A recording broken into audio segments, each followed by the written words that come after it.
اما بعد فاعوذ باللہ من الشیطان الرجیم بسم اللہ الرحمن الرحیم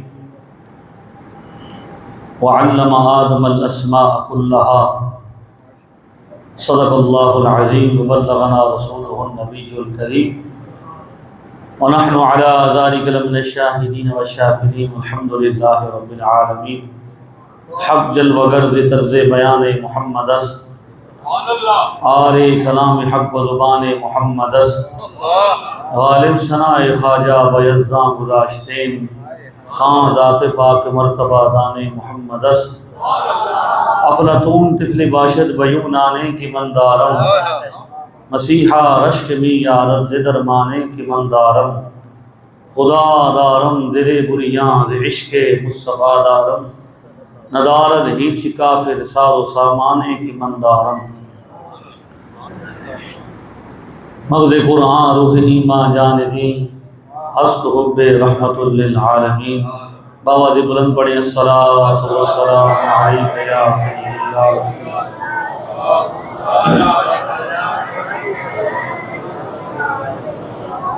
پیش حق مجدہ شفاعت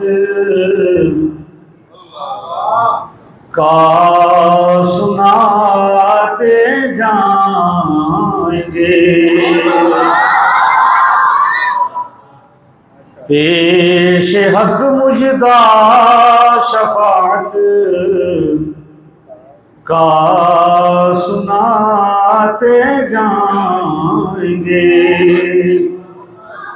آپ روتے جائیں گے ہم کو ہنساتے جائیں گے آپ روتے جائیں گے ہم کو ہنساتے جائیں گے۔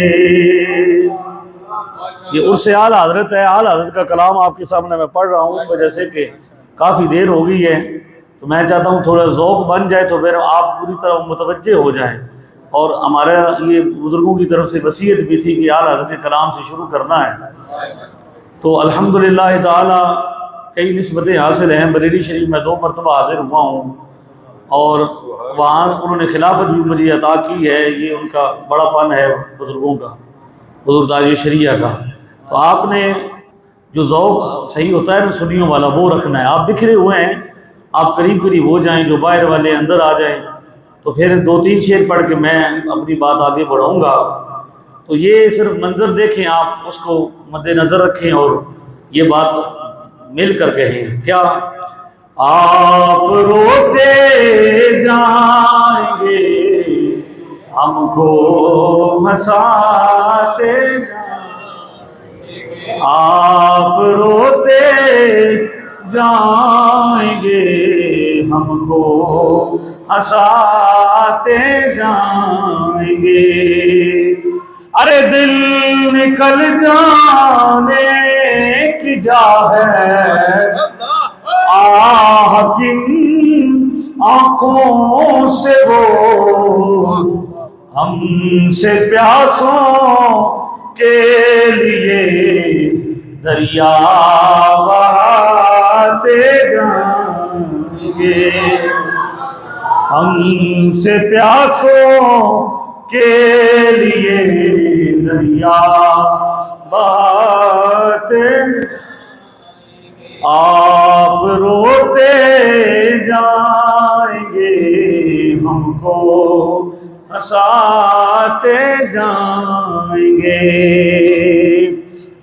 ہاں چلو حسرت زدو سنتے ہیں وہ دل آج ہے، جی خبر جیستی کہ وہ جلوہ دکھاتے جائیں گے، جی خبر جیستی کہ وہ جلوہ دکھاتے جائیں گے، آپ روتے جائیں گے ہم کو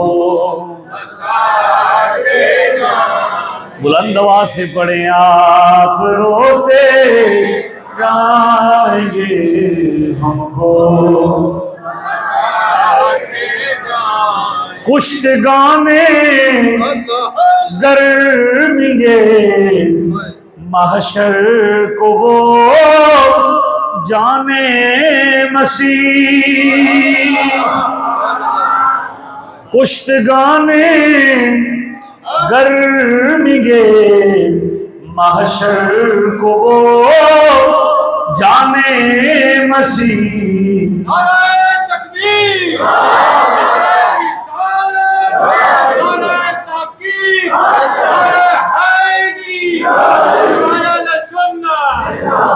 کشتگانے گرمی محشر کو وہ جانے مسیح آج دامن کی ہوا دے کر جلاتے جائیں گے آج دامن کی ہوا دے کر جلاتے جائیں گے آپ روتے جائیں گے ہم کو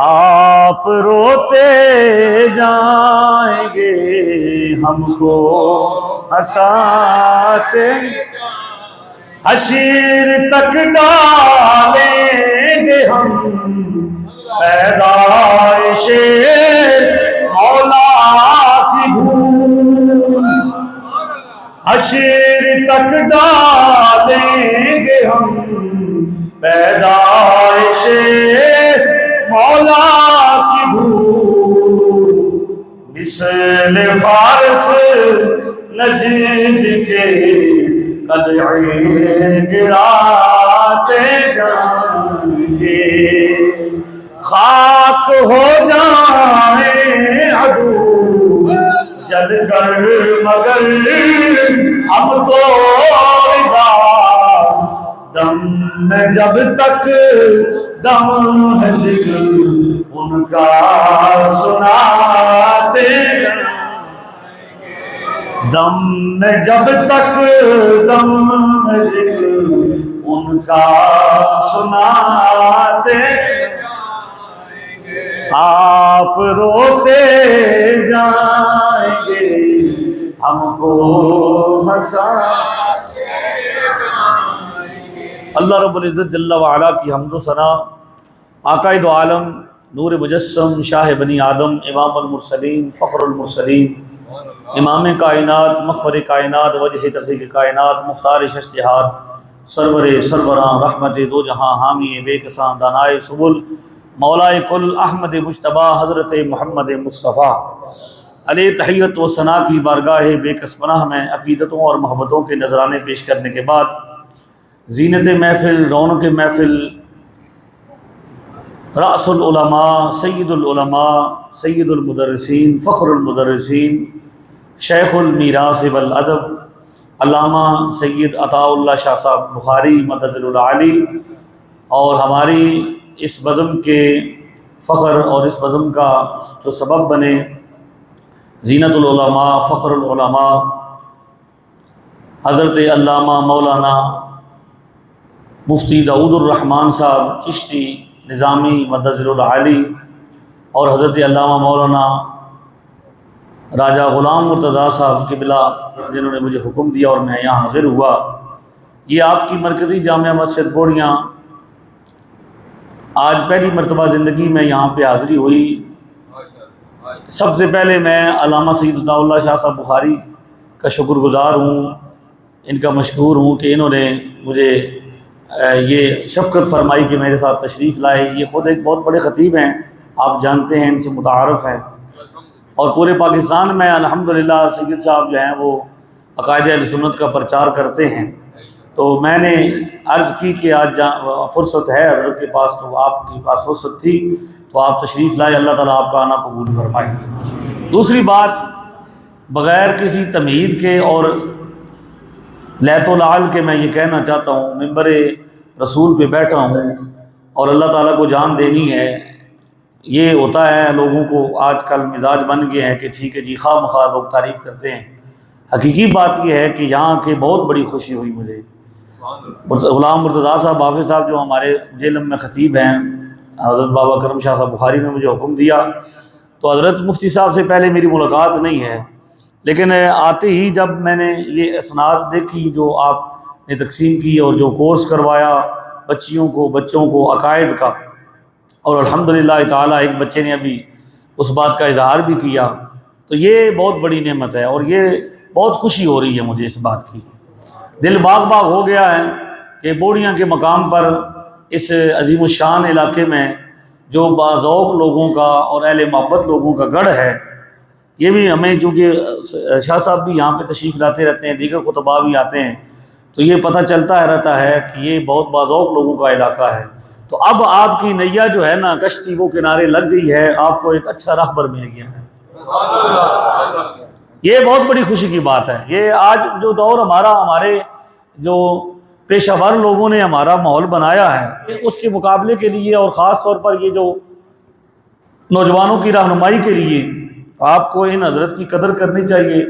پورا تعارف تو نہیں ہوا، پہلی ملاقات ہے، تو جو ان کا علم کا سلسلہ ہے وہ استاد الکل فی الکل للکل علامہ عطا محمد بندیالوی رحمۃ اللہ علیہ استاد العرب والعجم ہیں۔ میرے بھی وہ دادا استاد ہیں اور حضرت کے بھی وہ دادا استاد ہیں، تو حضرت شاہ صاحب کے بھی دادا استاد ہیں، تو یہ بندیالوی فیضان بھی یہاں پہ موجود ہے الحمدللہ تعالی۔ تو یہ آپ نے ان کی قدر کرنی ہے، اب ان سے کام آپ نے لینا ہے۔ دن رات انہوں نے ایک کر دیا ہے، آپ نے بھی کیا کرنا ہے، ان کے دست و بازو بننا ہے، اور الحمدللہ تعالی جتنے فتنے ہیں سب کیا ہو جائیں گے، مر کھپ جائیں گے انشاءاللہ، کوئی بھی باقی نہیں رہا۔ میں حضرت شاہ صاحب تشریف فرما ہیں، جیلم کے اندر ایک عرصے سے میں خانسامہ مسجد کے اندر جمعہ میں نے پڑھانا شروع کیا، تو جس میٹنگ میں جاتے، جس جگہ پہ جاتے، تو ایک شور ہوتا تھا کہ جناب یہ جو مرزا ہے جونیئر جو ہے، اس کا بڑا فتنہ ہے جی، اس کو کوئی جواب نہیں دیتا۔ تو میں ان دوستوں سے عرض کرتا تھا کہ یہ کوئی کام نہیں ہے اتنا بڑا، یہ اس کو آپ نے سمجھو، یا اتنا کوئی بڑی بلا نہیں ہے، لیکن وہ لوگوں نے اپنے سر پر بٹھایا ہوا تھا۔ تو الحمدللہ آپ کے سامنے ہمارے شاہ صاحب ہمارے راہبر و رہنما ہیں، ان کی سرپرستی میں ہم نے کام شروع کیا۔ صاحبزادہ والا شان برکات نقشبندی صاحب جو ایک بڑے آستانے سے تعلق رکھتے ہیں کالج شریف سے، انہوں نے ہماری رہنمائی کی، ہماری سرپرستی کی ہے۔ تو آج آپ کے سامنے ہے الحمدللہ، جو بندہ بھی جہاں بھی ہمیں پتہ چلتا ہے کہ کوئی بچہ متاثر ہے تو ہم وہاں اس کے گھر پہنچ جاتے ہیں۔ یہ مجھے بڑی خوشی ہوئی۔ یہ اصلی تقریر تھی جو بچے نے آپ کے سامنے کر دی ہے۔ اس تقریر میں انہوں نے آپ کو ایک بات بتائی ہے کہ آپ دین اس سے سیکھیں، کم از کم جس کو مل تو سکیں، جو دستیاب تو ہو۔ وہاں پہ ایک بچہ تھا، شاہ صاحب جانتے ہیں آئس کریم ہم ایک جگہ سے کھاتے تھے، وہ جی ٹی ایس چوک میں آپ جا کے مل بھی سکتے ہیں، تو وہ ہم وہاں سے وہ لیتے تھے بچوں کے لیے، آئس کریم وغیرہ لیتے تھے، کھڑے ہوتے تھے، کچھ چائے وغیرہ پیتے، وہاں سے کباب پیتے، ساتھ ہوٹل تھا۔ تو وہ ہمیں محسوس ہو کہ وہ جو بچہ ہے وہ مذہبی ذہن رکھتا ہے، اور وہ ہمارے قریب ہوا، اس نے کچھ سوالات کیے، پتہ چلا کہ وہ بھی مرزا جونیئر سے متاثر ہے۔ تو ہم نے اس سے بات چیت کی، تو اسے کچھ سمجھایا تو وہ سمجھ گیا، لیکن کچھ ایسی بات پتہ چلا کہ پھر دوبارہ جانا شروع ہو گیا ہے۔ تو پھر ملاقات ہوئی تو میں نے اسے کہا کہ یہ کیا؟ اس نے کہا جی وہ یہ کہتا ہے کہ یہ جو آپ نے حدیثیں بتائی ہیں رفع الیدین کی ترک پر، یہ پوری نہیں بتائی، اور یہ حدیثیں جو ہیں وہ رفع الیدین کے حوالے سے نہیں ہیں۔ بھئی ایک نسائی شریف کی 1185 نمبر حدیث ہے، اور مسلم شریف کی 970 نمبر حدیث ہے، حضرت سیدنا جابر بن سمرہ اس کے راوی ہیں۔ تو یہ حدیثیں دو آپ بیان کر رہے ہیں، یہ رفع الیدین کے حوالے سے نہیں ہے، اور دوسرا وہ یہ کہتا ہے کہ آپ نے آدھی بیان کی۔ تو میں نے کہا پہلے اس نے تیرا ذہن بنایا، پھر تو میرے پاس آیا، میں نے آپ کا ذہن بنایا، پھر وہ آپ کے پاس چلے گئے۔ تو اب ایسے فیصلہ نہیں ہوگا، اب ایسا کرو کہ اسے بلاؤ، اسے کیا کرو؟ بلاؤ، کہ وہ خود آئے یا اپنا کوئی نمائندہ بھیجے، ایک طرف وہ بیٹھ جائے، ایک طرف میں بیٹھ جاؤں، درمیان میں تمہیں بٹھاتے ہیں، اور اب پھر بات کریں گے۔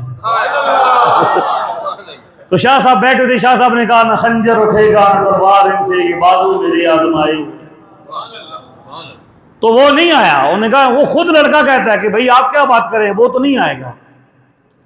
تو کم از کم اتنا ہو کہ جسے آپ کہہ سکیں. کھرالا کے میں ہم بچوں کے پاس گئے تھے تو ان بچوں سے بھی ہم نے یہی کہا کہ آپ کو جو کہتا ہے نا کہ یہ غلط کہتے ہیں تو اب اس کو آپ نے کہنا ہے کہ آپ نے سامنے آ کے بتانا ہے. ہم اسی کوئی منہ چ نہیں پانا اسا کھا نہیں جاؤں گے, ماریں گے بھی نہیں, لڑیں گے بھی نہیں, بڑے پیار میں گل کریں گے اور دلیل کی زبان میں بات کریں گے. یہ بچے نے جو کہا ہے کہ بھائی کم از کم دین اس سے سیکھے نا جو آپ کو دستیاب تو ہو. ابھی میں نے قرآن کریم کی آیت کریمہ پڑھی ہے آپ کے سامنے. ہم جس ہستی کی اولاد ہیں, انسانیت کی ابتدا جس ہستی سے ہوتی ہے, ان کا نام نامی اس میں گرامی کیا ہے؟ سیدنا آدم علیہ نبینا علیہ الصلوۃ والسلام. تو اب اللہ نے انسان کو خلافت کا سرتاج پہنایا, انہیں اپنا نائب بنایا اور زمین پر انہیں بھیجا. تو جب ان کی پیدائش کا وقت تھا, تخلیق کا وقت تھا, تو فرشتوں نے کہا کہ یا اللہ تو ایسی مخلوق کو اپنا خلیفہ بنانا چاہتا ہے جو کیا کرے گا؟ خون بہائے گا, زمین میں فساد برپا کرے گا. تو اللہ تعالیٰ نے کیا فرمایا؟ انی اعلم ما لا, جو میں جانتا ہوں وہ تم نہیں جانتے. پھر کیا ہوا؟ فرشتے بھی سامنے ہیں, آدم علیہ السلام سامنے ہیں, اور انسان کی فرشتوں پر برتری ثابت ہونی ہے. انسان کو فرشتوں پر برتر ثابت کرنا ہے. بات عبادت کی نہیں کہ عبادت بھی یہاں بڑی ہے. کچھ فرشتے قیام میں رہتے ہیں, کچھ سجدے میں, کچھ رکوع میں, کچھ تشہد میں. یہ جو نماز آپ پڑھتے ہیں یہ فرشتوں کی حالت کا نام ہے. تو فرشتے انہوں نے کہا بھی کہ یہ بات تسبیح اور تیری پاکی بیان کرنے کی ہے, تیری عبادت کرنی ہے. تو نحن نسبح بحمدک ونقدس لک, اس کام کے لیے تو ہم کافی ہیں کہ ہم تسبیح بھی پڑھیں گے, ہم تیری پاکی بھی بیان کریں گے, ہم تیری عبادت بھی کرتے ہیں. اس کو پیدا کرنے کا مقصد کیا ہے؟ یہ گزارش تھی فرشتوں کی. تو اللہ تعالیٰ نے کیا فرمایا؟ انی اعلم ما لا, ہاں جو میں جانتا ہوں وہ تم. اصل فرق ہی جاننے میں جاننے کا ہے, مسئلہ ہی علم اور بے علمی کا ہے. یہ کائنات کی ابتدا ہے. تو آدم علیہ السلام کے ساتھ پر خلافت کا تاج رکھا گیا اور پھر فرشتوں کی مجلس لگی, آدم علیہ السلام کو بٹھایا گیا. تو شاہ صاحب پھر حکم ہوتا ہے کہ آدم علیہ السلام انبئہم باسمائہم, وہ جو علم تجھے عطا کیا گیا ہے ذرا اس علم کا اظہار کر. تو آدم علیہ السلام نے پھر اشیاء کے نام بتائے. علم آدم الاسماء کلھا, تمام اشیاء کے نام جی. اب مفسرین کو آپ دیکھیں, ہر مفسر اپنے علم کے مطابق بات کرتا ہے. وہ کہتے ہیں جی مختلف چیزوں کے نام ہیں. آج ہم جن چیزوں کے نام لیتے ہیں, یہ میرے سامنے ایک مائک ہے, اس کو انگریزی میں مائک کہتے ہیں, اردو میں سپیکر کہتے ہیں, ٹھیک ہے, اور ہر زبان میں کچھ نہ کچھ کہتے ہیں. یہ ہمارے سر کے اوپر کیا ہے جی؟ چھت ہے. اردو میں اس کو کیا کہتے ہیں؟ چھت کہتے ہیں. عربی میں سقفن کہتے ہیں, ٹھیک ہے, اور زبانوں میں اس کے نام. ایک چیز کے جس زبان میں جتنے نام تھے آدم علیہ السلام کو سب نام پتہ تھا. سبحان اللہ. یہ چیز ہے, اس کا کیا نام ہے, اس چیز کا کیا نام ہے. تو جب انہوں نے اپنے علم کا اظہار کیا تو فرشتوں نے کیا کہا؟ قالوا سبحانک لا علم لنا الا ما علمتنا. تو اب انسان کی جو پہلی فضیلت فرشتوں پر ہے, یعنی فرشتوں سے زیادہ پاکیزہ مخلوق انسان کو بھی جب کسی بہت زیادہ اس کی تعریف کرنی ہو تو کیا کہتے ہیں؟ یہ تو فرشتہ ہے. یوسف علیہ السلام والی عورتوں نے بھی کیا کہا تھا کہ ما ھذا بشر, یہ تو انسان ہے ہی نہیں, یہ تو فرشتہ ہے. تو انسان کو بھی جب تقدس مآب بنانا ہو تو اس کو کیا کہتے ہیں؟ فرشتہ کہتے ہیں. لیکن فرشتہ بھی جس کے آگے سر بجسود ہو رہا ہے, جھک رہا ہے, اس کی تعظیم کر رہا ہے, وہ آدم علیہ السلام ہے. پہلے انسان کو اللہ نے خلافت دی, اسے اپنا نائب بنایا, اس کے سر پر علم کا تاج رکھا. تو وجہ اس کی کیا تھی کہ وہ علم والا ہے. تو ہم اس چیز سے دور کیوں ہوں جو انسان کی ابتدا ہے؟ علم انسان کی ابتدا ہے. تو ہر دور میں انسان کی وجہ فضیلت کیا ہے کہ وہ عالم ہے, اسے اللہ تعالیٰ نے معرفت کا تاج پہنایا ہے. لیکن اب کیا ہوا, ہر زمانے میں یہ سرداری اور بڑائی جو ہے یہ کن کو حاصل رہی؟ علم والوں. آج ہم جن ہستیوں کا ذکر کر رہے ہیں, جن کا نام لے رہے ہیں, اعلیٰ حضرت عظیم البرکت امام علیہ سنت امام احمد رضا خان ہیں یا حضرت سیدنا پیر مہر علی شاہ صاحب رحمۃ اللہ علیہ ہیں. مجھے یہ بتائیں کہ آج ہم ان کا اتنا ذکر کر رہے ہیں, ان کا عرس مناتے ہیں, ان کا نام لیتے ہیں, نام مسجدوں کے باہر لکھتے ہیں, اشتہاروں پر لکھتے ہیں, ان کی نام کی محفلیں سجاتے ہیں, تو وجہ کیا ہے؟ کہ اپنے زمانے میں انہوں نے آدم علیہ السلام کی نیابت کی ہے. انہوں نے کیا کی ہے؟ آدم علیہ السلام کی نیابت کی ہے. تو اعلیٰ حضرت بھی اعلیٰ حضرت علم کی وجہ سے ہیں، عشق کی وجہ سے ہیں، ادب کی وجہ سے ہیں. اور اعلیٰ حضرت گولوی بھی اگر مجدد ہیں اور بڑے ہیں، ان کا ہم نام لیتے ہیں تو وہ بھی کس وجہ سے ہیں؟ ورنہ آج بھی تو گولڈش بھی موجود ہے، بریلی بھی موجود ہے. تو آج کسی کو مجدد کیوں نہیں کہا جاتا؟ کیوں نہیں مجدد کہا جاتا؟ کیوں نہیں اعلیٰ حضرت کہا جاتا؟ تو بات کرنے کی مقصد یہ ہے کہ جن ہستیوں کا ہم نام لے رہے ہیں انہوں نے بھی ہر زمانے میں اپنا فرض نبھایا ہے. اور سردار ان لوگوں کو بنایا گیا ہے ماضی میں بھی جن لوگوں نے کیا کیا ہے؟ علم حاصل کیا ہے. اعلیٰ حضرت عظیم البرکت مجدد دین و ملت کے بارے میں علماء عرب نے یہ کہا. حرم مکی کے محدث جو تھے حضرت سید عمر مغربی رحمۃ اللہ علیہ ایک تقریر میں لکھتے ہیں کہ ہندوستان سے جب بھی کوئی بندہ آتا ہے نا تو ہم اس سے یہ پوچھتے ہیں کہ ہندوستان میں ایک عالم دین ہے جس کا نام ہے احمد رضا خان. کیا نام ہے؟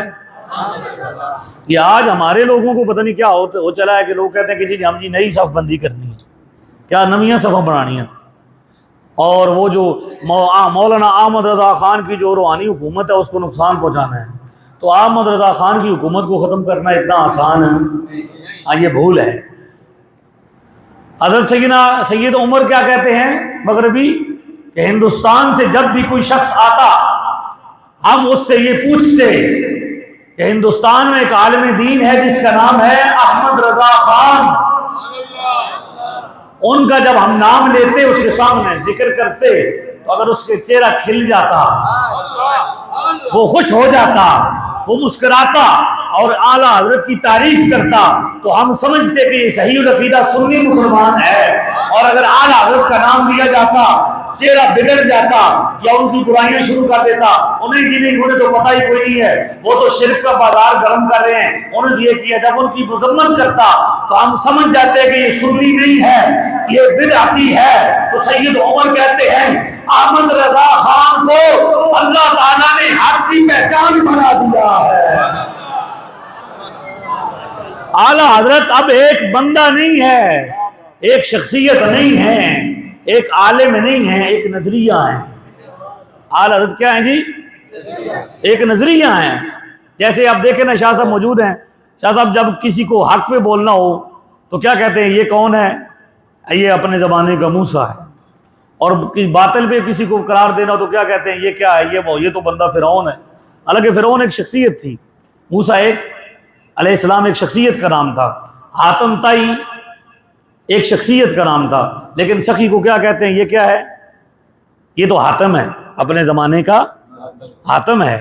تو اگرچہ وہ شخصیات تھیں لیکن اب وہ شخصیات نہیں رہیں، وہ کیا بن گئی ہیں؟ نظریات بن گئی ہیں.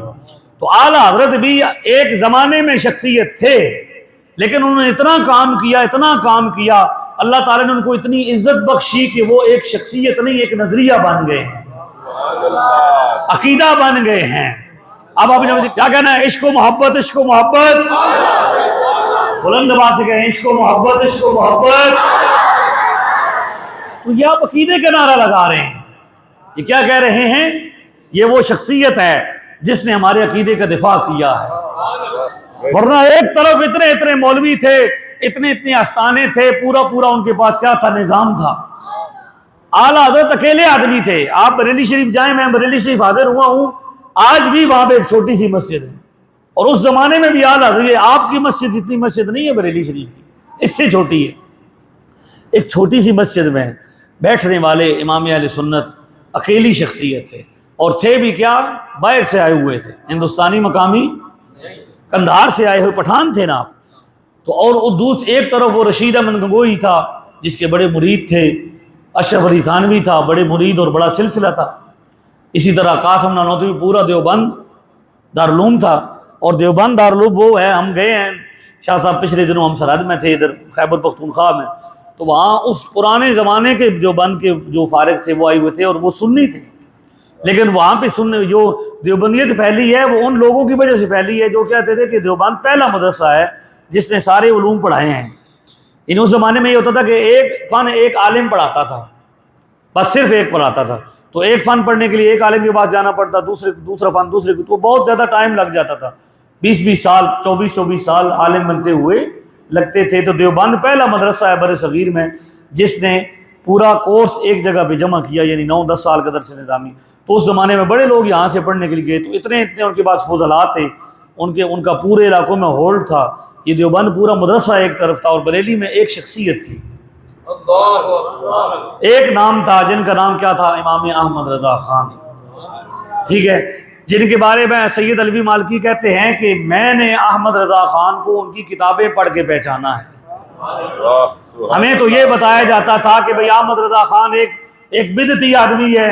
عرب والوں کو کیا ہوا، ایک عرصے تک ہمارے لوگوں نے عرب میں رابطہ نہیں کیا، کیونکہ ہمیں تو یہ فرصت نہیں نا، حضرت قبلہ آپ تشریف فرمائیں، ہمیں تو کیا ہے، وہ باپ مرے سر ننگا ہوندا تے ویر مرن کنڈ کالی، تازہ باپ مرے دا بندے دا مرے ہوندا جی، اس بھاویں زندگی پانی بھی نہ پیا ہوا ہے، لیکن اس ٹائم نعت خان نے جلے پڑھنا تو 1000 روپے اٹھ کے دینا ہوگا بھائی پہلے کھڑا ہو گیا نا 1000 روپے سیدھا جی۔ تو وہی کیا پڑھنا ہے، باپ مرے سر ننگا ہوندا تے ویر مرن کنڈ خالی، اسی طرح بابا ماما باج محمد بخشا کون کرے رکھوائیے، میاں صاحب کے اشعار پڑھنے ہیں اور وہی سر پڑھنے ہیں۔ اشعروں پر ہم لگ گئے ہیں، یعنی اشعار کی مذمت نہیں کر رہا، شعر اچھی چیز ہے، اپنی مقام پہ اچھے لگتے ہیں، انہیں پڑھنا چاہیے، لیکن کیا محض شعر ہی پڑھنے چاہیے؟ شاہ صاحب کا ایک جملہ مجھے بڑا پسند ہے، وہ کہتے ہیں کہ جو مقررین ہوتے ہیں نا، صحیح جو مقرر ہوتے ہیں، وہ کیا کہتے ہیں، تقریر بناتے ہیں، پوری لکھتے ہیں، اور اس میں پھر حسب ضرورت شعر ایڈ کرتے ہیں، بھرتے ہیں، لیکن وہ جو حافظ آبادی خطیب ہیں وہ کیا کرتے ہیں، شعر جمع کر کے تھوڑی کیا کرتے ہیں، تقریر بیچ میں کر دیتے ہیں، یعنی ایک بات کی کوئی مناسبت نہیں اور شعر پڑھ دیا۔ تو ہمارا یہ حال ہوا کہ ہم نے علم کی طرف توجہ نہیں کی، اور ہمیں سریلے خطیبوں نے، نعت خوانوں نے، نقیبوں نے لوٹا، اور ہمارے مدرسے ویران ہوئے، اور ہمارے لوگوں نے علم پڑھنا چھوڑا۔ ایک عرصے تک دیوبندیوں کے فاضل تیار ہوتے رہے، اور وہ باہر جاتے رہے، عرب میں، شام میں، فلسطین میں، یمن میں۔ آج بھی جو وہاں کے سنی علماء ہیں وہ ان کو نہیں جانتے کہ یہ کون ہے۔ یہاں پہ یہ جاتے ہیں شام فلسطین میں تو وہ کہتے ہیں نحن صوفیون، ہم کیا ہیں، ہم صوفی ہیں، اور یہاں جاتے ہیں سعودیہ میں تو کہتے ہیں کہ ہم توحیدی ہیں، موحد ہیں۔ دونوں لوگ، دونوں پارٹیوں کو کیا کر رکھا ہے، دا لگا رکھا ہے۔ اور ہمارا کیا ہوتا ہے، ہم نے پڑھا نہیں، تو جب عرب میں اعلیٰ حضرت کا تعارف نہیں تھا تو وہ یہ سمجھتے تھے کہ بریلوی کوئی نیا فرقہ ہے، بریلوی کوئی نیا فرقہ ہے۔ لیکن سید علوی مالکی کہتے ہیں کہ بھلا ہو علماء پاکستان کا، حضرت اشرف صاحب رحمۃ اللہ علیہ جیسی شخصیت، انہوں نے کیا کیا، اعلیٰ حضرت کے پر کتابیں لکھی عربی زبان میں اور پھر باہر بھیجی۔ تو کہتے ہیں جب ہم نے اعلیٰ حضرت کو پڑھا تو ہمیں پتہ چلا کہ یہ مولانا احمد رضا خان تو اپنے زمانے کے ابو حنیفہ ہیں۔ سبحان اللہ، سبحان اللہ، یہ بات سبحان اللہ کہنے والی ہے، جی بات میں دم ہونا چاہیے، گلے میں دم ہو یا مولانا روم کہتے ہیں کہ دلیل بلند کر آواز بلند کرنے کے بجائے، ٹھیک ہے جی۔ تو یہی تو وجہ تھا کہ ہم نے کیا کیا، صرف آواز بلند کی، اور وہاں پہ کیا ہوا، سامنے سیاستہ رکھ کے وہ لوگوں کو گمراہ کرنا شروع ہو گیا، یہ نمبر۔ تو میں نے مرکزی دارالعلوم میں کہا تھا کہ اب یہ نمبروں کے پیچھے چھپی ہوئی 2 نمبری ہم نے نہیں چلنے دیں، یہ جملہ تھا نہیں شاہ جی، نمبروں کے پیچھے چھپی ہوئی 2 نمبری ہم نہیں چلنے دیں گے۔ اب ہم بتائیں گے کہ نمبر کیا ہے اور حدیث کیا ہوتے ہیں۔ لیکن اعلیٰ حضرت اس لیے بنے کہ انہوں نے علم کی خدمت کی۔ سید علوی مالکی کہتے ہیں کہ ہم نے ان کی کتابوں کو پڑھا اور ہمیں پتہ چلا کہ اتنا بڑا آدمی جو ایک مسئلہ پوچھا جائے کہ بھئی امامہ کے بغیر نماز جو پڑھی جائے اور امامہ کے ساتھ نماز پڑھی جائے تو وہ کیا ہے، 70 گنا افضل ہے۔ محدث صورتی، وہ خود محدث ہیں، وہ سوال کر رہے ہیں حضرت سے کہ جناب یہ حدیث شریف جو ہے یہ ضعیف ہے، اس کو محدثین نے ضعیف کہا ہے، تو اس کے علاوہ کوئی حدیثیں ہیں اس فضیلت پر؟ تو اعلیٰ حضرت نے اسی وقت بیٹھے 20 حدیثیں اور نقل فرما کے دے دی۔ سجدہ تعظیمی کے بارے میں سوال ہوا کہ سجدہ تعظیمی کرنا کیسا ہے، حلال ہے یا حرام ہے، تو سید امام اہل سنت نے 40 حدیثیں لکھ دی۔ علم غیب پر سوال ہوا، لکھنا شروع ہوئے تو 100 حدیثیں لکھ دی۔ ختم نبوت پر قلم اٹھایا، 144 حدیثیں لکھ دی۔ تو کہنے والے نے کہا کہ ملک سوہن کی شاہی تم کو رضا مسلم، ارے جس سمت آ گئے ہو سکے بچھا دیے ہیں۔ نعرہ تکبیر، نعرہ رسالت، نعرہ تحقیق، نعرہ حیدری، تاجدار ختم نبوت۔ یہ نعرے بھی ہم نے مارنے ہیں، شاہ صاحب سب میرے نال آئے نے، تو نعرے بھی ایسا مارنے تھے پھر تھوڑی تے گل کو نہ ہوئی نہیں۔ عشق محبت، عشق محبت، اعلیٰ حضرت، اعلیٰ حضرت، عشق محبت، عشق محبت، اعلیٰ حضرت، اعلیٰ حضرت، اعلیٰ حضرت، عشق محبت، عشق محبت۔ آپ کو پتہ ہے کہ کتنا بڑے بندے کا نام ہم لے رہے ہیں؟ اعلیٰ حضرت نے علامہ شامی کی کتاب ہے جو مفتیوں کو پڑھائی جاتی ہے، ہم نے بھی وہ کورس میں پڑھی تھی جب تخصص کیا، اس کو کہتے ہیں عام زبان میں فتاوی شامی، رد البختار، ٹھیک ہے، فتاوی شامی۔ اعلیٰ حضرت نے اس پر حاشیہ لکھا ہے، اسے کہتے ہیں جد الممتار۔ کیا کہتے ہیں؟ جد الممتار۔ ہاں جی آکھو نا جد الممتار، شیر یاد انو سارے حفظ ہو گئے نے، ان کا مطلب حدیثاں یا کتاباں دے نام ہی یاد کرو۔ مفتی صاحب انشاءاللہ یاد کرا سنوں، ایسا یہ کرنا ہے سارا۔ آج ہماری اسمبلی میں الحمدللہ مسائل نماز پہ بھی بات ہو رہی ہے، شاہ صاحب نے ساری نماز کا طریقہ بتایا، اور ہماری اب کتاب مسائل نماز کے نمبر بچے یاد کر رہے ہیں۔ اتنے نمبر ہم نے یاد کرانے ہیں، میں پورے معاشرے میں نمبر ہو جاتے ہیں۔ ہاتھ کہاں ماننے ہیں؟ حدیث ابو داؤد کی 756 ہے، رفع الیدین نہیں کرنا، کیوں نہیں کرنا؟ مسلم میں 970 ہے، نسائی میں 1185 ہے، منع کیا ہے۔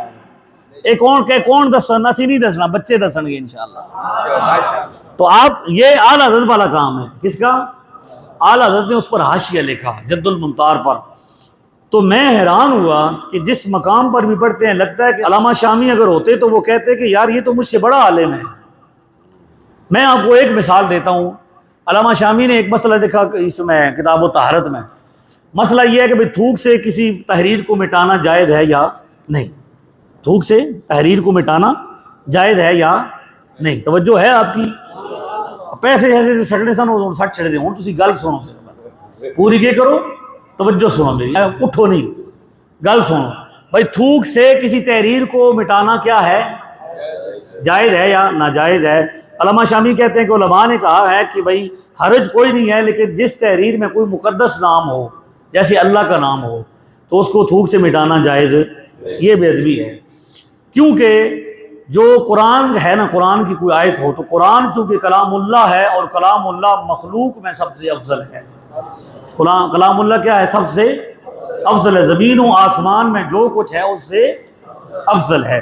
اب مسئلہ تو یہ تھا، علامہ شامی تھے، انہوں نے مسئلہ چھیڑ دیا کہ اب یہاں سے زمین و آسمان میں تو کل مخلوق ہے، اب زمین و آسمان میں تو نبی بھی ہیں، اور نبیوں میں امام الانبیاء بھی ہیں، تو کیا قرآن امام الانبیاء سے بھی افضل ہے؟ سبحان اللہ کہیں گے؟ مسئلہ سمجھ آیا ہے؟ علامہ شامی ابھی بات کر رہے ہیں کہ بھائی حدیث میں کیا ہے کہ قرآن زمین و آسمان میں جو کچھ ہے اس سے افضل ہے، تو زمین و آسمان میں نبی بھی ہیں اور انبیاء میں سرور انبیاء بھی ہیں، تو کیا قرآن سرور انبیاء سے بھی افضل ہے یا نہیں؟ قرآن افضل ہے یا سرور انبیاء افضل ہے؟ یہ بحث ہے۔ کہتے ہیں کچھ علماء نے کہا کہ قرآن افضل ہے، اور کچھ علماء نے کہا کہ رسول اللہ سرور دو عالم صلی اللہ علیہ وسلم افضل ہیں۔ تو اس پر بحث نہیں کرنی چاہیے۔ جنہوں نے کہا کہ قرآن افضل ہے وہ بھی ٹھیک کہتے ہیں، اور جنہوں نے کہا کہ رسول اللہ افضل ہیں وہ بھی ٹھیک کہتے ہیں۔ اس پہ بحث یہاں پہ علامہ شامی چپ کر گئے، جتھے علامہ شامی چپ کر گئے بریلی دی تاجدار نے کہا چپ کرنے کی لوڑ نہیں، مسیح دستے ہوں گے بلند آواز سے۔ علامہ شامی کو خاتم المحققین کہتے ہیں، اور علامہ شامی نے خود لکھا ہے کہ میرے بعد المفتی بھی کوئی نہیں، کیونکہ میں جڑے فتوے لکھ چھوڑے ہوں میرے بعد میرے جا مفتی بھی نہیں ہونا۔ کاش زندہ ہوتے تو بریلی میں بیٹھے ہوئے احمد رضا کو دیکھتے کہ میری بات پر آگے بات کر رہا ہے۔ کہتے ہیں یہاں پہ خاموش ہونے والی بات کوئی نہیں۔ اب سنیں مسئلہ، جن علماء نے کہا کہ قرآن افضل ہے وہ بھی ٹھیک ہے، اور جنہوں نے کہا کہ رسول اللہ افضل ہیں وہ بھی حق پر ہیں۔ مسئلہ یہ ہے کہ قرآن سے مراد اگر کلام الہی ہے، کیا ہے؟ کلام نفسی، کلام خدا، تو وہ خدا کی صفت ہے۔ صفت کیا ہوتی ہے؟ متکلم، کلام متکلم کی صفت ہوتی ہے، اور وہ ذات ہوتی ہے، اور وہ سب سے افضل ہے، یعنی وہ خدا کا کلام ہے جو کلام نفسی ہے، وہ سب سے افضل ہے رسول اللہ سے بھی۔ لیکن اگر قرآن سے مراد ورق ہیں، مصحف ہے، کتاب ہے، سیاہی ہے، تو یہ حادث ہے، اور ہر حادث مخلوق ہے، اور مخلوق میں سرور انبیاء افضل ہیں۔ تاجدار ختم نبوت زندہ باد، زندہ باد، عظمت و شان مصطفیٰ زندہ باد، زندہ باد۔ سمجھ آئیے آپ کو؟ ایک ہے قرآن کتاب، جس طرح اب یہ دیئے نا مجھے، یہ دکھائیں، یہ ہے کتاب، یہ مسئلہ پوری طرح سمجھ لیں۔ یہ کتاب ہوتی ہے، اس کے اندر کیا ہوتا ہے؟ گتا ہوتا ہے، اندر ورقے ہوتے ہیں، سیاہی ہوتی ہے۔ اور امام بخاری سے جب پوچھا امام زولی نے کہ کلام اللہ کیا ہے، تو انہوں نے کہا خدا کا کلام ہے، مخلوق نہیں ہے۔ تو اس نے کہا یہ جو مصحف ہے، تو اس نے کہا یہ ہے کیا؟ الفاظ ہونا، افعال ہونا، الفاظ ہمارے الفاظ ہوتے ہیں، تو یہ مخلوق ہیں۔ تو فرمایا یہ جو مصحف ہے، کتاب ہے، گتا ہے، یہ حادث ہے، اور حادث مخلوق ہے، اور مخلوق میں سب سے افضل کون ہیں؟ تو جنہوں نے کہا کہ کلام اللہ افضل ہے، وہ بھی حق پر ہیں، ان کی مراد کلام نفسی ہے، اور جنہوں نے کہا کہ رسول اللہ افضل ہے، ان کی مراد مصحف ہے، دونوں حق پر ہیں۔ کیونکہ مخلوق میں سب سے افضل کون ہیں؟ سب سے اولا و اعلیٰ ہمارا، یہ وہ مقام ہے کہ مخلوق میں سب سے افضل کون ہے؟ سب سے بالا و اعلیٰ ہمارا نبی، اپنے مولا کا پیارا ہمارا نبی، دونوں عالم کا دولا۔ تو آپ کو پتہ چلا کہ علم کا کتنا بڑا مینار ہے اعلیٰ حضرت۔ تو اعلیٰ حضرت وہ ہیں جنہوں نے ہر محاذ پر کام کیا ہے، ہر محاذ پر کام کیا ہے۔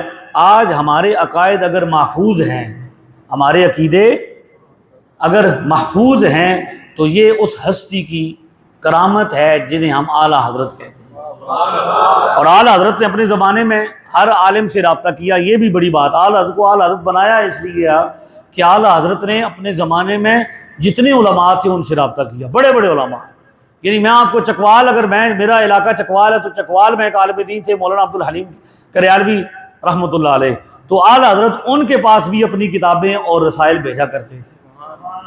تو آج جس ہستی کا ساتھ میں ذکر ہے، پیر میل علی شاہ صاحب، فتاوی رضویہ شریف میں اعلیٰ حضرت نے ایک فتویٰ لکھا، اور وہ فتویٰ تھا دیوبندیوں کو کھال دینے کا مسئلہ۔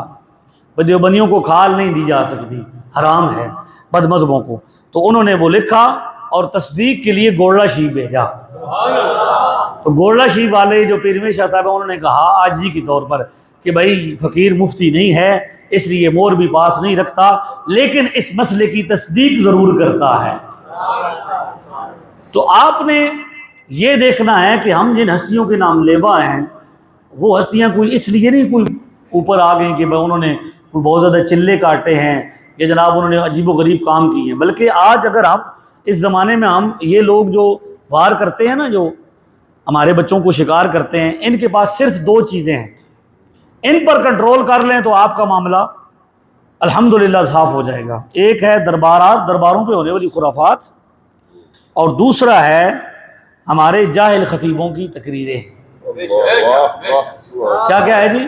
مزارات پہ ہونے والی خرافات، عورتوں مردوں کا اختلاط، وہاں پہ طواف کرنا، وہاں پہ ڈھول بازی بجانا، وہاں پہ ڈانس کرنا، وہاں پہ سجدے کرنا، اس طرح کی غیر شرعی حرکات۔ اور اعلیٰ حضرت نے پتہ ہے پوری 120 حدیثیں لکھی ہیں سجدہ تحریمی کے حرام ہونے پر، سجدہ تعظیمی کے حرام ہونے پر۔ اور وہ جو پورا آپ کا تعلیمات ہیں، اگر ان پر عمل کر لیے جائے تو مزارات پہ کبھی بھی خرافات، لفظ بریلوی لے کر وہ کہتے کیا ہیں؟ بریلوی یوں کرتے ہیں۔ اگر کوئی عورت ناچ رہی ہو تو کہتے ہیں یہ بریلوی ناچ، بریلویوں کی تعلیمات ہے۔ وہاں پہ کوئی ڈھول بجا رہا ہو تو بریلوی، حالانکہ بریلویت اگر دیکھی جائے تو حقیقی سنیت کا نام ہے، حقیقی اسلام کا نام ہے۔ بے شک ٹھیک ہے. تو آپ نے ان 2 چیزوں کو کنٹرول کرنا ہے. دوسرا ہے کہ جاہل خطیبوں کی خطابت سے بچنا ہے. جونیئر مرزا کی ساری جو ہے نا کام وہ اس پر ٹکا ہوا ہے کہ ایک بندہ آتا ہے اور وہ کیا کرتا ہے, اوٹ پٹانگ بیان کرتا ہے, اس کا کلپ ریکارڈ ہو جاتا ہے. بھائی 8 سال مجھے ہو گئے ہیں تقریباً جیلم کے اندر. شاہ صاحب 25 سال آپ کو ہو گئے ہیں خطابت کرتے ہوئے. 20 سال شاہ صاحب کو ہو گئے ہیں جیلم کے اندر. تو میں پہلے سرائے عالمگیر میں بھی رہا ہوں, تو میں اتنا عرصہ ہمیں ہو گیا ہے. اور جونیئر مرزا ہمارے بالکل پڑوس میں ہمارے ساتھ ہی رہتا ہے, تقریباً جہاں ہم پڑھاتے ہیں وہاں پہ اس کا گھر ہے ساتھ ہی. آج تک ہماری کسی بات کا ریکارڈ اس نے رد نہیں کیا. اتنا عرصہ ہو گیا ہے, میں بھی اس کا رد کر رہا ہوں, لیکن اس نے بندے بھیج سکتا ہے, گفتگو ہم کرتے ہیں, تقریر میں بندہ جوش میں بھی آتا ہے اور جوش میں ہوش بھی بندہ کھو سکتا ہے. ہماری کسی تقریر کا آج تک کلپ اسے نہیں مل سکا. اور یہ جو جاہل خطباء ہیں جو ایسی اوٹ پٹانگ باتیں کرتے ہیں, ان کی باتوں کو لے کر وہ کیا کرتے ہیں, بچوں کو دکھاتے ہیں کہ یہ کیا ہے جی, یہ ان کا مذہب ہے, یہ ان کو تو ہماری یہ تعلیمات نہیں ہیں. بس صرف اتنا کر لیں کہ یہ جو ہمارے بزرگ ہیں اہل علم ہیں ان کی قدر کر لیں. اعلیٰ حضرت کے حقیقی جانشین آج علماء اہل سنت ہیں. یہ مفتی داؤد الرحمان صاحب چشتی جو ہیں یہ اعلیٰ حضرت کے حقیقی جانشین ہیں آپ کے پاس.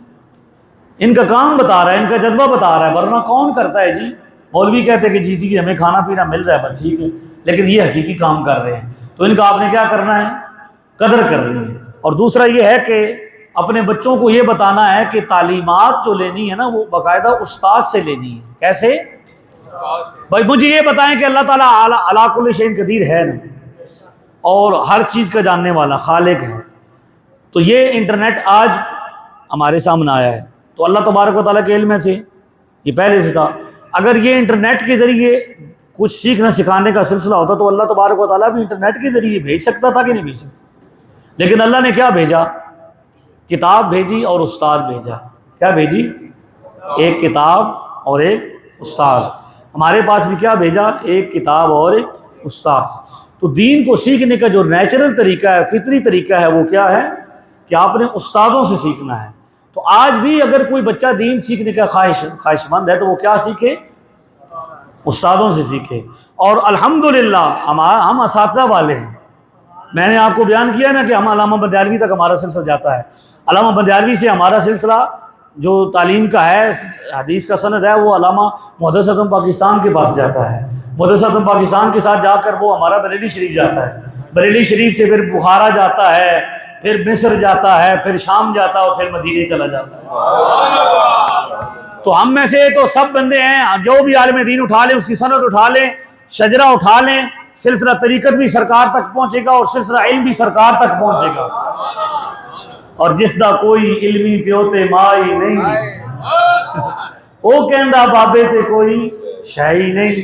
پڑھ قرآن سب تو پہلا کس نے کیا, سب تو پہلا کس نے کیا, میں ہاں بہتر بابے تے کوئی شاہی نہیں. نبی فرمان دے میرے وارث بابے نہیں, ان العلماء ہم ورثۃ الانبیاء. یہ سند کوئی دکھائے. میرے استاد فرماتے تھے علامہ فاروق بندیالوی رحمۃ اللہ علیہ, اوے کسے پیر کو لے سند کوئی نہیں, کسے شیخ کو لے کوئی نہیں, جڑی ساڑے کو لے وہ کیڑی ہے, اسی نبیاں دے وارث. نبی فرمان دے میرے وارث بابے نے, منکر کہندا بابے تے کوئی شے ہی نہیں. رب فرماندا زمین دے وارث بابے نے, منکر کہندا بابے تے کوئی شے ہی نہیں. نسل و نسلی دین دے خادم بابے نے. آج آپ کے پاس ایک بابا ہے, یہ بابا ہے, بابا مطلب ایک عزت والا لفظ ہے, بزرگ. یہ داؤد الرحمان مفتی آپ کے پاس بابے ہیں, ان کے والد صاحب علامہ عطا محمد صاحب بابے ہیں, ان کے استاد علامہ عطا محمد بابے ہیں. تو نسل و نسلی دین دے خادم بابے نے, اوے بے نسلہ کہندا بابے تے کوئی شے. تو ان کی کیا اوقات ہے کہ یہ ہمارے سامنے آ جائیں یا ہماری بات کا کوئی جواب دے سکیں. ہم الحمدللہ ہر وقت میدان میں رہتے ہیں. تو آپ دیکھیں حضرت موجود ہیں, جہاں پہ کوئی بھی بچہ ایسا نظر آئے جو نیٹ کے ذریعے دین سیکھ رہا ہو, جس نے یوٹیوب کو اپنا استاد مانا ہو, گوگل مفتی کو اپنا استاد مانا ہو, ایسا بچہ کہیں بھی نظر آئے فوری طور پر آپ نے رابطہ کرنا ہے. جیسے پتہ نا وہ لکھا ہوتا ہے، انتباہ لکھی ہوتی ہے کہ جیسے ہی آپ کو کوئی مریض نظر آئے یا حکومت کی طرف سے ہوتا ہے کہ کوئی مشکوک چیز نظر آئے تو فوراً کیا کریں؟ اطلاع کریں، 115 پہ رابطہ کریں، 112 پہ رابطہ کریں۔ تو جناب اس علاقے میں جب بھی آپ کو کوئی متاثر نظر آئے، کوئی مریض جونیئر نظر آئے، کوئی مریض انجینئر نظر آئے، کوئی مریض یوٹیوب نظر آئے، تو فوری طور پر مفتی صاحب کے پاس حاضر کریں، یہ اس کا انشاءاللہ علاج کر دے۔ اور ایسا علاج کریں گے کہ انشاءاللہ دیکھو ابھی بچے کا ایک ایسا علاج ہوا ہے، وہ کہتا ہے کہ مجھے جہاں بھی دیکھتا ہوں مجھے سنی نظر آ رہا ہے۔